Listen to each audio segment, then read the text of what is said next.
লিচু সংরক্ষণ করার সঠিক পদ্ধতি অনেকেই জানে না। এই কারণেই লিচু কিন্তু সারা বছর সংরক্ষণ করতে পারে না। তবে আমি এমন একটা পদ্ধতিতে লিচু সংরক্ষণ করি, যেটা কিনা ১ বছর পরেও লিচুকে রাখে একদমই ফ্রেশ, একদম টাটকা। আমি একদম প্রুফ সহ এই রেসিপিতে আপনাদেরকে দেখিয়ে দিব। ১ম এই আমি কতগুলো লিচু নিয়েছি। লিচুর মুখের সামনে একটু ডাঁটা রেখে তারপরে আমি কেটে নিয়েছি, খেয়াল করেছেন নিশ্চয়ই। এই লিচুটা এত মিষ্টি ছিল, কয়েকদিন পরেই লিচুর সিজন শেষ হয়ে যাবে। তো এটা কিন্তু আর খুঁজেও আপনারা পাবেন না। যাই হোক, লিচু সংরক্ষণের ক্ষেত্রে ১ম ভুলটা আমরা কিন্তু এখানেই করি।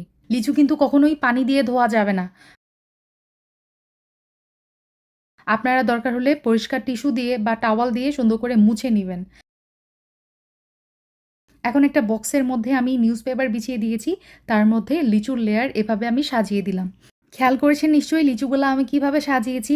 এখন লাগছে আমার লবণ। এখানে প্রায় ১ টেবিল চামচ মতো লবণ নিয়েছি। এভাবে আমি চারিদিকে লিচুর গায়ে ছড়িয়ে দিচ্ছি। ব্যাস, এর উপর দিয়ে আমি আরেকটা নিউজপেপারের লেয়ার ব্যবহার করেছি। আপনারা চাইলে লেখালেখির কাগজও এখানে ইউজ করতে পারেন। তবে টিস্যুর থেকে নিউজপেপার বা লেখালেখির কাগজ বেশ ভালো কাজ করে। এখন এয়ারটাইট বক্সের মুখটা বন্ধ করে তারপরে একটা জিপলক ব্যাগে উঠিয়েছি। এভাবে আমি ডিপ ফ্রিজে রেখেছিলাম ৭ দিন। তো ৭ দিন পরে আপনাদেরকে দেখিয়ে দিচ্ছি। এই যে দেখেন, আমার লিচু একদম ফ্রোজেন হয়ে গেছে। এই ফ্রোজেন লিচু পানিতে দিলেই দেখতে পারবেন একদম আগের কালারের মতোই হয়ে যাবে লিচুটা। একদম ফ্রেশ লিচু যাকে বলে।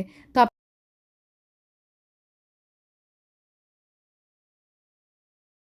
যে একদম ফ্রেশ আছে। যেমনটা গাছ থেকে পেড়ে নেওয়ার পরে লিচুটা হয় একদম রসালো, দেখেন ঠিক এমনটাই হয়েছে।